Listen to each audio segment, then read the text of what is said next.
जी दोस्तों, मैं हूं अब्दुल बासित और आप देख रहे हैं क्लाइडोस्कोप। हज़ूर सल्लल्लाहु अलैहि वसल्लम की शान में गुस्ताखाना जो बातें की नूपुर शर्मा ने और नवीन जिंदल ने, उसके बाद हम देख रहे हैं कि बहुत से भारत के बहुत से शहरों में मुसलमान एहतजाज भी कर रहे हैं। रांची में बहुत कुछ लोग वहाँ शहीद भी हुए मुसलमान। और रांची जो है, बताता चलूँ कि उत्तर प्रदेश में नहीं है, झारखंड है, नॉर्थ ईस्ट ईस्टर्न स्टेट है, वहाँ उसका कैपिटल है। तो काफ़ी इस वक्त एक गुस्सा तो है मुसलमानों में और भारत में, बल्कि भारत में क्या पूरी दुनिया में ही एक गुस्सा है भारत की बीजेपी के ख़िलाफ़ और हुकूमत के ख़िलाफ़ भी। और ये बड़ा अच्छा किया कि हमारे वज़ीर ख़ारजा ने OIC के सेक्रेटरी जनरल से बात की और उनको कहा कि हमें कलेक्टिव एक्शन लेना चाहिए, कलेक्टिवली काम करना चाहिए। तो अब देखते हैं कि OIC क्या करता है। मैं तो पहले भी कह चुका हूँ कि हमें फ़ौरी तौर पे जो कम से कम जो वहाँ पे रिप्रेजेंटेटिव्स हैं जद्दा में जो मौजूद OIC के मुख्तलिफ़ ममालिक के, वही मिल बैठ के एक इजलास कर लें और एक रेजोल्यूशन पास कर लें। Even that would be very useful. लेकिन हम देख रहे हैं कि मुसलमान दुनिया में भी जो है, इस हवाले से भारत पूरी कोशिश कर रहा है कि कंसेंसस को तोड़े या कंसेंसस को डेवलप ना होने दे। ईरान के फॉरेन मिनिस्टर गए, उनका ऑफिशियल विज़िट था, वो पोस्टपोन भी हो सकता था, लेकिन बहरहाल ईरान की अपनी मजबूरियां भी हैं। तो और फिर वहाँ पे उनके वज़ीर ख़ारजा ने कहा कि वो मुतमईन भी हैं जो अभी तक बीजेपी ने इक़दाम लिए हैं। हालांकि कोई इक़दाम क्या लिए हैं, सिर्फ़ ख़ातून जो हैं नूपुर शर्मा, उनको एक्सपेल कर दिया और जो नवीन जिंदल हैं उनको पार्टी से निकाल दिया। तो ये तो कोई बात ना हुई। ये तो बल्कि क़ानूनी एतबार से इनके ख़िलाफ़ कानूनी चाराजोई होनी चाहिए थी और बीजेपी के प्रेसिडेंट को माफ़ी मांगनी चाहिए थी, लेकिन ये कोई काम इसमें से नहीं हुआ। और फिर अभी उसके बाद फिर हम देख रहे हैं कि UAE के हवाले से भारत की जो है कैबिनेट ने एक MOU भी अप्रूव कर दिया और अब प्राइम मिनिस्टर मोदी अनकरीब जो है इस माह ही UAE का सरकारी दौरा भी कर रहे हैं और उसमें वो MOU साइन भी होगा। ये इकनॉमिक कोऑपरेशन के हवाले से है। तो UAE को भी एक लिहाज से, अब चूँकि प्राइम मिनिस्टर मोदी ख़ुद जा रहे हैं, तो मैं शायद मुझे मुश्किल लगता है कि OIC कोई कलेक्टिवली इस बारे में कोई एक्शन ले सके। एक रेजोल्यूशन वगैरह तो OIC सेक्रेटेरिएट ने पहले भी एक स्टेटमेंट दे दी है, लेकिन कोई कलेक्टिव कोई सेशन हो या कोई रेजोल्यूशन पास हो, वो ज़रा मुझे अब मुश्किल सा लग रहा है, क्योंकि प्राइम मिनिस्टर मोदी जो UAE जा रहे हैं तो उससे मुमकिन है कि बात आगे मज़ीद ना बढ़ सके। एक और बात भी करता चलूँ इस ज़िम्न में जो कि इम्पॉर्टेंट है। मेरा अपना ख़्याल ये है कि ये सारा एक जो है बीजेपी को इससे इंटरनली इलेक्टोरली कोई नुकसान नहीं हो रहा, बल्कि बीजेपी इस पे थ्राइव करती है कि मुसलमानों के ख़िलाफ़ एक लिहाज से शिद्दत बढ़े और इंतहा पसंदी भी बढ़े।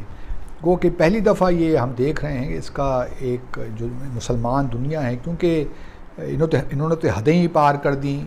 गो के मुसलमानों के वहाँ जो भारत के मुसलमान, उनके ख़िलाफ़ तो जो जुल्म व सितम हो रहा है, जो बर्बरियत है, उनके घर बुलडोज़ हो रहे हैं, घरों को गिराया जा रहा है, लोगों को जलाया जा रहा है, तो वो जुल्म व सितम तो अपनी जगह पे है, लेकिन ये बीजेपी को यही सूट करता है। क्योंकि अगर आप देखिए तो 2014 में बीजेपी ने 31% वोट लिए था, जो वोट कास्ट हुआ।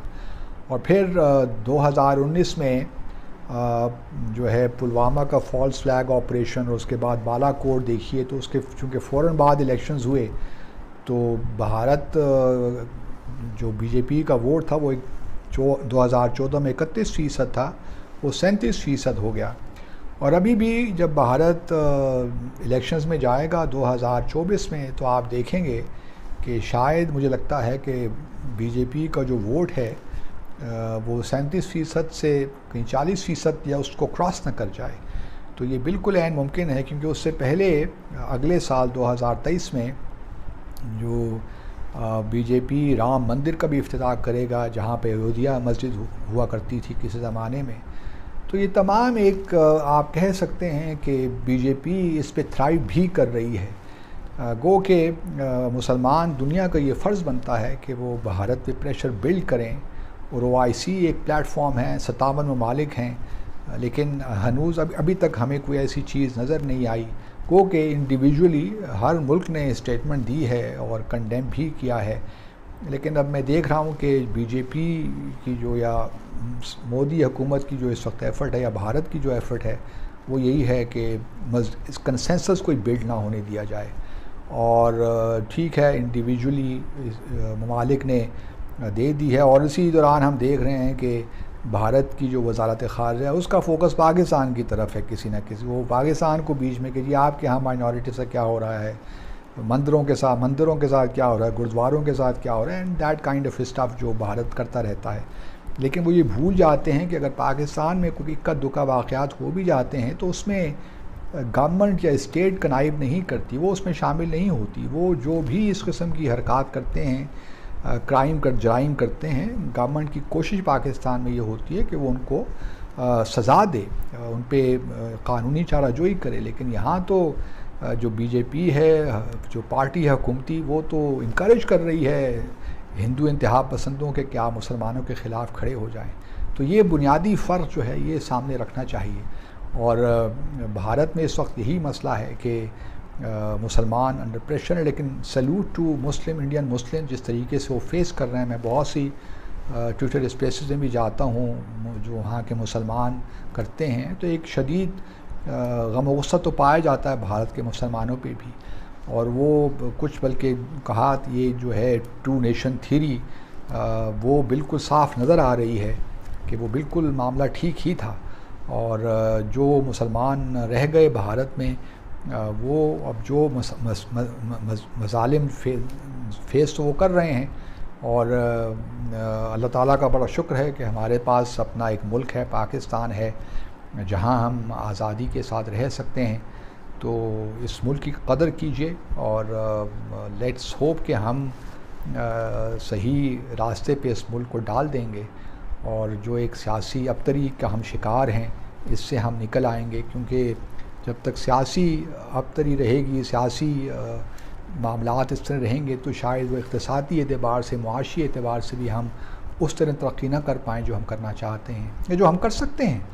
तो ये अब देखते हैं कि OIC क्या करता है, लेकिन पाकिस्तान को भारत अपनी कोशिशें जारी रखनी चाहिए। OIC के अंदर हमारा पूरा मिशन जद्दा में मौजूद है, तो मैं उम्मीद करता हूँ कि OIC अगर फॉरेन मिनिस्टर लेवल पे नहीं तो कम से कम जो OIC के रिप्रेजेंटेटिव्स वहाँ हैं उसी लेवल पे कोई इजलास तलब करके कोई भारत के ख़िलाफ़ कोई रेजोल्यूशन पास कर लें और भारत से कुछ डिमांड करें।